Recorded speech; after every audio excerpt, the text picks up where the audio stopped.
There is a particular kind of cold that doesn't ask permission before it enters your life. It doesn't knock. It doesn't announce itself with a polite drop in temperature or a gentle frost on the windowsill. It simply arrives, total, absolute, and completely indifferent to whether you were ready for it. This was the cold of the Viking world. And if you want to understand why their homes never froze, you first have to understand exactly what those homes were up against. Picture the coastline of Norway in the deep heart of winter. The sea is not calm. It is never calm. It moves in great grey heaves, throwing itself against rock faces that have been standing for 10,000 years and still look tired of the argument. The spray comes off the water in sheets, and by the time it reaches you, it has already decided to make things personal. The wind behind it doesn't blow so much as it presses, a constant, leaning force that seems to have a grudge against anything warm or upright. Now look inland. The mountains are white, but not the soft, picturesque white of a greeting card. This is a harder white, a white that reflects light back at you during the brief hours the sun bothers to appear, as if even the landscape is trying to conserve energy. Snow doesn't drift down here in lazy flakes. It moves sideways. It packs into corners. It fills in footprints before the foot has fully lifted, erasing evidence that you were ever there at all. And then there is the darkness. This is perhaps the part that modern people struggle most to truly imagine. In the far north, winter darkness isn't simply the absence of daylight. It is a presence in itself. For weeks at a time, the sun skims the horizon for a few thin hours, pale, distant, offering light without warmth, like a lamp with a dying battery. Then it disappears again, and the darkness returns, settling over everything like a second sky. Stars burn cold and brilliant overhead. The aurora sometimes moves across the night in curtains of green and violet, beautiful and utterly unbothered by the suffering below. The Vikings did not have the option of finding this romantic. They lived in it. Their children were born into it. Their elderly died in it. Every morning of winter was a negotiation between the human body and an environment that had no interest in keeping humans comfortable. The cold was not a season. It was a condition of existence, persistent and demanding and completely without mercy. And yet, inside certain low, long structures scattered across this frozen landscape, fires burned. Families gathered, children slept, food cooked. Life continued, not in spite of the cold, but in deliberate, intelligent defiance of it. The question is, how? The answer begins, not with fire or fur or clever engineering, but with the building itself. A structure so well conceived that it functioned less like a shelter and more like a living, breathing organism. It was called the Longhouse, and it was waiting just inside the door. If you had walked across the Viking landscape in the dead of winter and spotted one for the first time, you might have mistaken it for a feature of the earth itself. Low to the ground, long and broad, with a roof that curved gently downward at the edges like something that had grown there rather than been built. The Longhouse did not announce itself. It did not reach upward toward the sky the way later European architecture would learn to do. It pressed downward, inward, hugging the ground, as though it understood instinctively that the ground was an ally, and the sky was not to be trusted in January. This was not an accident. Nothing about the Longhouse was an accident. The shape of the building was the first line of defense against the cold, a rounded boat-like profile. Some historians believe this was no coincidence in a culture defined by seafaring, meant that wind did not hit the structure squarely. It was redirected, coaxed around the edges, denied the flat surface it needed to push against with full force. While a square building offers resistance, the Longhouse offered a conversation. The wind came. The building leaned slightly into its logic and sent it on its way. Storm after storm, season after season, the shape endured because it was designed to cooperate with the environment rather than fight it. The orientation of the longhouse mattered just as much as its shape. Viking builders were not working from written manuals or architectural blueprints. They were working from something older and more reliable, generations of accumulated observation. They knew which direction the worst winds came from. They knew how the landscape around a site could be used as a natural windbreak, a hillside to the northwest, a tree line that interrupted the gale before it reached the walls. The placement of a longhouse in its environment was itself an act of engineering, reading the land the way a sailor reads the sea. Size was another weapon. The longhouse was long, sometimes stretching 30, 40, even 50 meters from end to end. This scale was not vanity. This scale was not vanity. A larger enclosed space retains heat more efficiently than a smaller one because the ratio of heat-producing interior to cold exposed exterior works in your favor. The bigger the room, the more warmth accumulates at its center, and the further that center sits from the freezing walls. Viking families understood this not in mathematical terms, but in lived, embodied experience. Bigger was warmer. Warmer meant survival. Inside, the floor was often sunk slightly below ground level, just enough to use the earth itself as a buffer. The ground, even in brutal winters, maintains a relatively stable temperature a few inches below the surface. By stepping down into the longhouse, the Vikings were stepping into a thin but meaningful layer of natural insulation, borrowed from the planet itself without asking. The walls rose from that sunken floor, thick and layered, already holding the memory of every fire that had ever burned inside them. And at the very heart of the structure, running down its center like a spine, was the thing that made all of it complete. The thing that turned a clever building into a home. The fire was already lit. It was always already lit, and it had been burning in one form or another for a very long time. There are fires you build for light. There are fires you build for cooking. There are fires you build because the cold has become genuinely threatening and your body is sending urgent messages that can no longer be ignored. But the fire at the center of a Viking longhouse was none of these things specifically, and all of them simultaneously.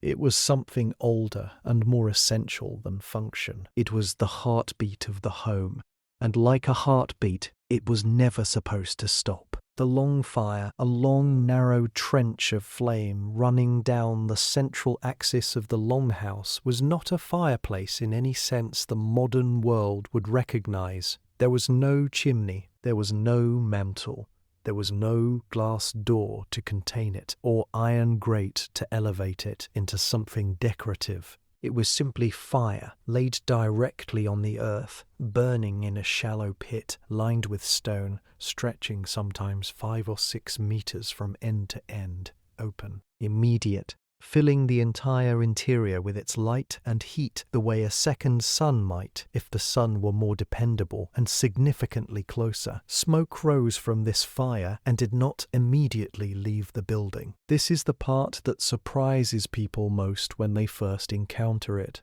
The longhouse had no chimney. Smoke gathered in the upper portion of the interior, hovering beneath the roof in a slow, rolling layer before eventually finding its way out through a small opening at the roof's peak, a louver, a gap, sometimes simply a section of thatch loose enough to breathe. This sounds on the surface like a design flaw. It was not. That layer of smoke trapped against the ceiling acted as an additional layer of insulation, holding warm air in place and slowing the rate at which heat escaped through the roof. The Vikings were, without using the word or knowing the concept formally, creating a thermal barrier from combustion byproduct. They were using smoke as a blanket. The management of this fire was one of the most important responsibilities in a Viking household. Letting it die completely was not simply an inconvenience. In deep winter, relighting a fire from scratch required time, effort, and a brief but dangerous period of cold interior temperatures. So the fire was maintained continuously, banked down through the night with peat or slow-burning wood, kept alive at its lowest possible ember, then coaxed back up at dawn. Someone always knew where the fire was in its cycle. Someone always knew what it needed. This knowledge passed between generations the way language does, not taught so much as absorbed through years of proximity and attention. Around this fire, the entire social life of the household arranged itself. The longhouse interior was divided into raised platforms running along both walls, sleeping areas, work areas, spaces for eating, and for the quiet industry of long winter evenings.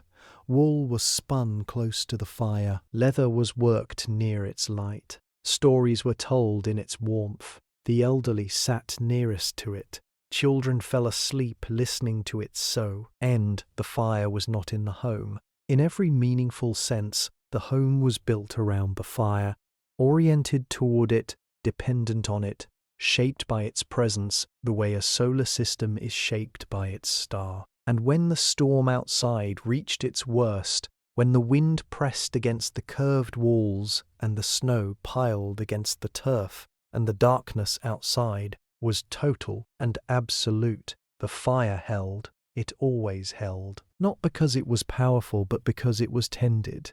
Because someone understood that warmth, like most things worth keeping, requires continuous and deliberate care. A wall is only as good as what it keeps out.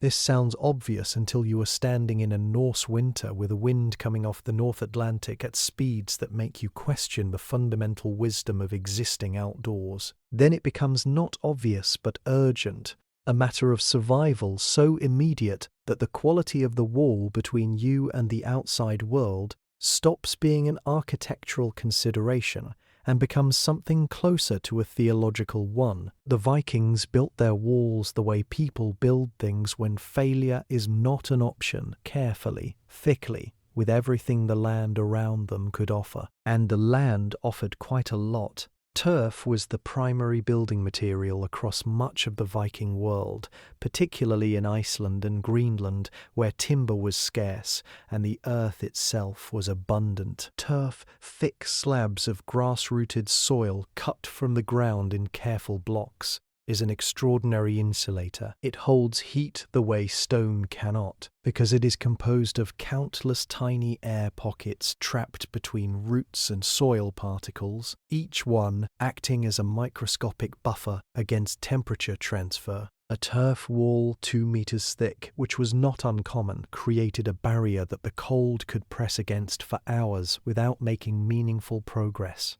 By the time the outside temperature had worked its way halfway through, the interior side remained warm enough to be livable, comfortable, and in the vicinity of the fire, genuinely pleasant. Where timber was available, it was used with equal intelligence. The longhouse frame was constructed from curved wooden posts, often whole tree trunks shaped and positioned to create that distinctive bowed profile. And the spaces between were filled and sealed with whatever combination of materials the local environment provided. Clay, moss, animal hair mixed into mortar, wattle and daub, a lattice of woven branches plastered with a mixture of mud, straw and dung, was used across Scandinavia with remarkable effectiveness. Every gap was considered. Every draft was an enemy to be found and eliminated before winter arrived with serious intentions. The roof deserves its own moment of quiet appreciation because the roof of a Viking longhouse was doing something genuinely extraordinary. Thatch, layered reeds or straw packed densely and angled precisely to shed water, was the most common roofing material in Scandinavia, but in turf building regions, the roof was itself made of living earth. Layers of birch bark were laid first, creating a waterproof membrane. Over that, turf was stacked, grass side up, sometimes a full meter deep. Grass continued to grow on this roof, through the warmer months. In winter, snow settled on top of it. And here is the secret the roof was holding. Snow is an insulator. A thick layer of snow sitting on top of an already insulated turf roof created a thermal envelope so effective that the heat generated inside the longhouse had almost nowhere to escape. The building became, in the worst months of winter, most sealed against the cold precisely when the cold was most severe. Beneath all of this, the floor held its own quiet warmth. Packed earth, sometimes covered with straw or animal skins. Packed earth, sometimes covered with straw or animal skins, retained the heat that radiated downward from the long fire and the bodies moving above it. The ground, as noted before, never truly froze at depth, and the longhouse floor, insulated from above by constant warmth, maintained a temperature that kept feet from going numb and sleeping bodies from waking in the night, with cold pressing up through their bedding. Every material, every layer, every carefully chosen and deliberately placed element of the longhouse worked in concert with every other. The walls breathed just enough to prevent dangerous moisture buildup. The roof sealed just enough to prevent catastrophic heat loss. The floor held just enough residual warmth to keep the lowest layer of interior air from dropping into dangerous territory. It was not magic. It was not luck. It was 1,000 years of people paying very close attention to what kept them alive and passing that knowledge forward with the quiet insistence of people who understood that the next generation would need it just as badly as they did. There is a kind of warmth that no building material can provide. No turf wall, however thick, produces it. No thatched roof, however expertly layered, generates it. No fire, however carefully tended through the long dark hours of a Norse winter night, can fully replicate it. It is the warmth of other human beings, close, breathing, alive. And the Vikings understood its value with a clarity that modern people, sealed in their individually heated rooms and separately controlled sleeping environments, have largely forgotten. In a longhouse in the depths of winter, warmth was not just something the building provided. It was something the people inside it produced together, deliberately and collectively, as an act of mutual survival. Sleep arrangements in a Viking longhouse were nothing like the private, separate, curtained-off experience but later centuries would come to associate with rest and respectability. The raised platforms running along the interior walls of the longhouse were communal sleeping spaces. Families pressed together under heavy furs, bear, wolf, sheep, seal, whatever the land and sea had provided. Bodies generated heat, bodies held heat. A group of people sleeping in close proximity beneath thick animal skins created a microclimate of warmth so effective that the air temperature of the room itself mattered far less than the temperature inside that pile of fur and breath and shared body heat. Viking children did not sleep cold. They slept surrounded. The clothing worn inside the longhouse was itself a form of portable insulation. Wool, and the Vikings had very good wool from sheep bred over generations for exactly this purpose, is remarkable in its thermal properties. It insulates even when wet. It traps air against the skin. It regulates body temperature with a sophistication that modern synthetic materials have spent decades trying to replicate and still haven't fully matched. Inside the longhouse, people wore their wool throughout the day and often through the night, layering it according to need, never fully surrendering to the cold because they never fully disrobed in its presence. Daily routines were structured, consciously or not, around the maintenance of warmth. Physical work, grinding grain, working leather, spinning wool, repairing tools and equipment, was done indoors during the worst of winter, keeping bodies moving and metabolisms running at a rate that generated its own internal heat. Idleness in extreme cold is dangerous. The body slows. The extremities suffer first. Viking households were not idle. Winter was not a pause in life, but a redirection of it. All the work that summer's outdoor demands had postponed now moved inside, filling the longhouse with purposeful activity and the body heat that purposeful activity produces. Meals were another form of thermal strategy, though no Viking sitting down to eat would have described them that way. Hot food served regularly throughout the day. Stews, broths, porridge kept warm over the long fire, raised core body temperature from the inside. Calorie-dense foods, rich in fat and protein, fueled the body's own furnace through the long cold hours between meals. Eating was survival, and the Vikings ate accordingly, heavily, warmly, and with the seriousness of people who understood that food was not merely pleasure, but protection. What emerges, when you look at all of it together, is a picture not of primitive people simply enduring the cold, but of a sophisticated human system, architectural, biological, social, and culinary, all working in the same direction. The longhouse was the shell, the fire was the heart, but the people themselves were the warmth. They generated it, shared it, preserved it, and passed it between each other through the simplest and oldest mechanisms available to the simplest and oldest mechanisms. The Vikings did not survive Arctic winters because they were tougher than the cold. They survived because they were smarter than it, and because they understood that survival, at its most fundamental level, has always been something you do together. Every civilization leaves something behind. The Romans left roads and aqueducts, straight lines cut across continents with the confidence of people who believed they would last forever. The Greeks left philosophy and geometry, ideas so durable they are still being argued over in universities that would not exist without them. The Vikings left something quieter, and in many ways more intimate. They left the knowledge of how to stay alive when the world outside is actively trying to prevent it.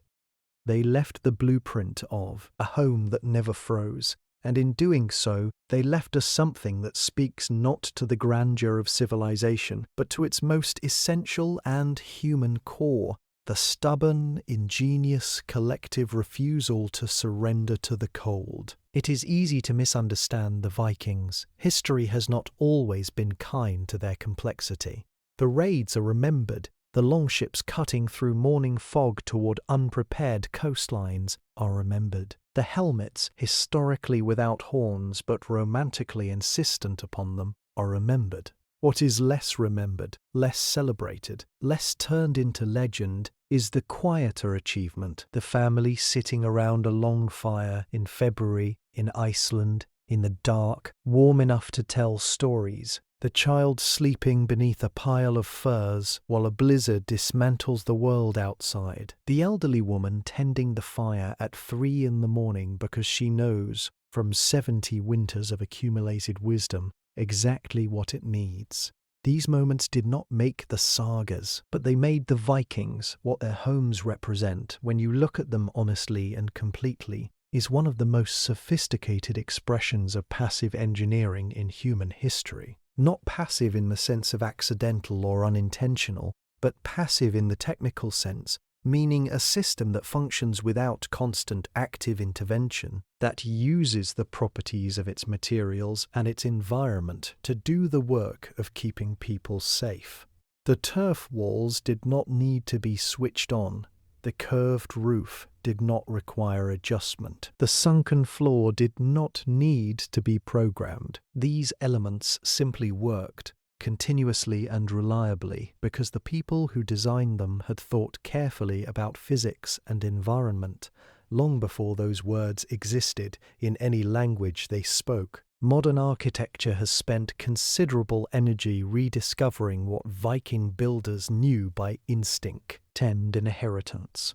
Passive house design, one of the most celebrated movements in contemporary sustainable architecture, is built on principles that would have been immediately recognizable to a Norse longhouse builder. Thermal mass, airtight construction, oriented placement for maximum environmental advantage, the minimization of thermal bridging. These are not new ideas wearing new clothes. They are old ideas that were briefly forgotten during a century of cheap energy and the comfortable illusion that warmth could always simply be purchased rather than designed. The Vikings remind us that it cannot always be purchased, that there are winters, literal and otherwise, where the only reliable warmth is the kind you build deliberately, with intelligence and care, using everything the world around you has to offer and wasting nothing. They remind us that survival is a design problem and that the best solutions are usually the ones most deeply rooted in understanding the environment